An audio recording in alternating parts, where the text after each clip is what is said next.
Hi guys, welcome back. Dude, Bujji is a sensation. भाई क्या गाड़ी बनाई है।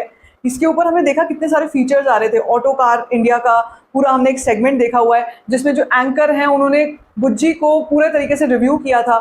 वो सब चीजें चल रही थी। उसके बाद एक और डिटेल्ड रिव्यू आया था बुज्जी का उसी चैनल के ऊपर। लेकिन now something has happened that has stirred कि मतलब एक ये डिस्कशन जो है ये आना शुरू हो गया है कि भाई साहब क्या बुज्जी लोकल्स के लिए भी अवेलेबल होने वाली है। क्या इस तरीके से जो एक्सपीरियंस लेने वाली जो कार्स होती हैं, क्या हर एक कोई जाकर इसको देख सकता है? ये कहाँ पर रखी जाएगी? बुज्जी के बारे में क्या न्यूज़ आ रही है, कल्कि को लेकर और क्या न्यूज़ आ रही है, सब कुछ बताती हूँ आपको इस वीडियो में। वीडियो को अंत तक जरूर देखो, चैनल पर सब्सक्राइब। सबसे पहले बात होगी अबाउट बुज्जी का मैडनेस। भाई उस वीडियो ने, उसके बाद जो प्रभास की एंट्री थी ना, उसने जो मतलब मैडनेस क्रिएट करी थी। उस दिन पर जो बुज्जी नजर आ रही थी ना, ऐसे वीडियोस में और भी ज्यादा एलिवेटेड होकर मुझे नजर आ रही है और हर एक डिटेल नजर आ रही है ऑफ बुज्जी। क्योंकि शुरू में उस वक्त पे जब हमने देखा था, पहली बार हमने देखा था और कई सारी डिटेल्स मिस हो गई थी, समझ ही नहीं आया था भाई क्या हो गया ये एकदम से बुज्जी को लेकर। और ये बुज्जी है, अच्छा इस तरीके की होने वाली है, अच्छा इसकी स्पीड ऐसी है, ये इस तरीके से घूमती है, इसके टायर्स ऐसे हैं। तो उसी में खो गए थे काफी ज्यादा। लेकिन उसके बाद हमने एक सेगमेंट देखा जो कि ऑटो कार इंडिया का एक प्रॉपर सेगमेंट था जिसमें about the tyres of Bujji, about the bearings, जिस तरीके की वो बेयरिंग्स है जो घूमती हैं। टायर्स का प्रोडक्शन सियाट ने किया है। इस कार का ही प्रोडक्शन महिंद्रा और जेएम ने मिलकर के किया है। ईच एंड एवरीथिंग 6 टन की इसका वेट है, काफ़ी ज़बरदस्त इसका टॉक है, एवरीथिंग सारी डिटेल्स जो जो हम एक कार के रिव्यू में देखते हैं ना यूजुअली, वो हमने बुज्जी के उस रिव्यू में देखा।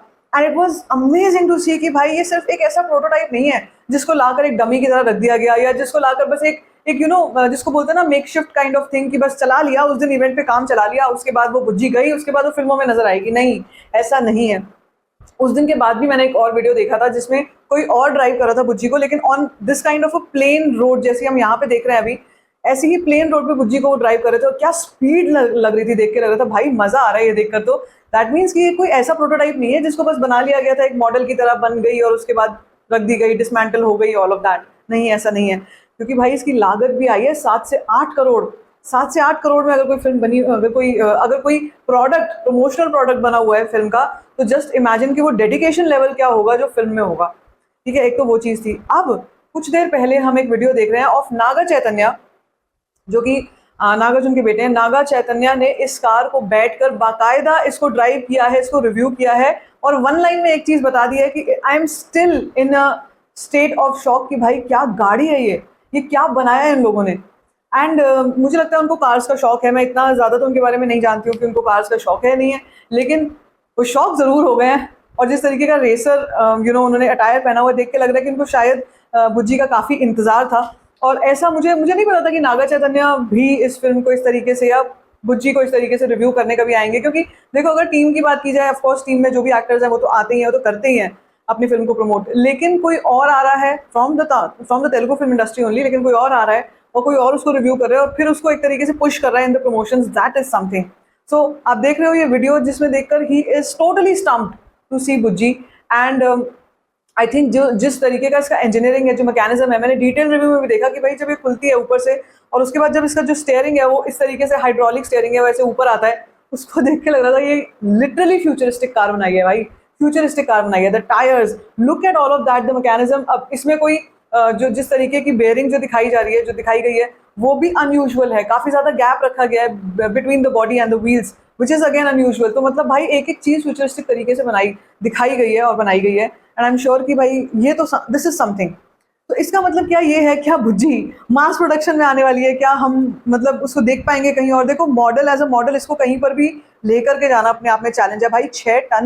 6 टन का ये व्हीकल है, और ये किस तरीके से लाया गया होगा वहाँ पे आरएफसी में, रामोजी फिल्म सिटी में। वी ऑल नो कि कितने चैलेंजेस रहे होंगे। आ तो गई थी, लेकिन क्या ये एक लोकल्स के लिए अवेलेबल हो सकती है? वो देख पाएंगे, इसको फील कर पाएंगे, टच कर पाएंगे? राइड करना बहुत मुश्किल है, लेकिन क्या ऐसा होगा? आई रियली डाउट कि ये हर सिटी में जाएगी। जैसे मल्टी सिटी हम सुन रहे हैं कि प्रमोशंस होंगे, लेकिन Bujji will not be travelling so much. I don't think so, it's not possible. It's a huge car and it can not be travel to so many cities. हाँ, जो लोग भी इस एरिया में शायद होंगे जहाँ पर जो हमको ट्रैक्स दिखाए जा रहे हैं, आई थिंक ये रामोजी फिल्म सिटी के आसपास का ही एरिया होगा, वहाँ पर जो भी जाएगा शायद उसके देखने के लिए अवेलेबल होगा, देखने के लिए हो सकता है अवेलेबल होगा। ड्राइविंग कौन कौन कर सकता है? आई रियली डोंट थिंक सो कि ये लोकल्स के लिए अवेलेबल होगी। लेकिन हाँ भाई, देख कर ना ऐसा लग रहा है कि भाई इसका तो ना एक special kind of a production होना चाहिए, मास प्रोडक्शन होना चाहिए, जिसको लेकर या तो लोग थोड़ा एंजॉयमेंट करें। जैसे हम कुछ कुछ देखते हैं F1 कार्स होती हैं, जो मुझे कहीं कहीं पर वैसा भी फील आ रहा है, क्योंकि इसका जो इंजन है ना, वो बड़ी ज़बरदस्त साउंड कर रहा है, बहुत अच्छी साउंड आ रही है, जैसे F1 कार्स में से आता है। तो आई थिंक वो भी बहुत सॉलिड है, बहुत धाकड़ है। But yes, that's for sure that it will be kept in kind of a museum kind of a thing, और ये याद रखी जाने वाली चीज़ होगी कि बुज्जी का क्रिएशन हुआ था इस फिल्म के लिए। This is historic. मुझे नहीं लगता था कि किसी फिल्म के लिए इतना ज़बरदस्त और इतना, जिसको कहते हैं ना रियल, इतना रियल दिखाना है, इतना रियल दिखाना है कि रियल लगे, उस तरीके का डेडिकेशन नाग अश्विन ने किया है। I am sure that this is something that is a learning for all the other film makers in India. ये हॉलीवुड लर्निंग लग रही है मुझे, क्योंकि ये हॉलीवुड में हमने देखा है कि हॉलीवुड में जो प्रोटोटाइप्स बनते हैं या जिस तरीके का प्रमोशन होता है, व्हीकल्स बनाए जाते हैं, उनको फिर आप मतलब फिर अब जो जो प्रमोशन हो रहा है वो यूज़ भी हो रहे हैं इस तरीके से, उनको चलाया जा रहा है, उड़ाया जा रहा है, वो सब चीज़ें ना वो हॉलीवुड में होती थी। यहाँ पे अब तेलुगु फिल्म इंडस्ट्री ने करके दिखा दिया है भाई, तेलुगु फिल्म इंडस्ट्री। इसीलिए मैं कह रही थी आपसे कि तेलुगु फिल्म इंडस्ट्री बहुत आगे पहुंच चुकी है when it comes to creativity. So let's wait for more updates. अभी तक तो कल्कि का भी कुछ नहीं आया है, लेकिन हाँ बीच में एक न्यूज़ आई थी, वो अगेन उसके डिस्ट्रीब्यूशन राइट्स को लेकर के है। जैसे ही कुछ ओवरसीज एडवांस बुकिंग की न्यूज़ आएगी, मैं आपको उस पर जरूर कुछ ना कुछ बताने वाली हूँ। लेकिन तब तक के लिए आपका इस पर क्या रिएक्शन है, let me know in the comment section. बाकी like this video, give a thumbs up, don't forget to share it and don't forget to subscribe to my channel, which is called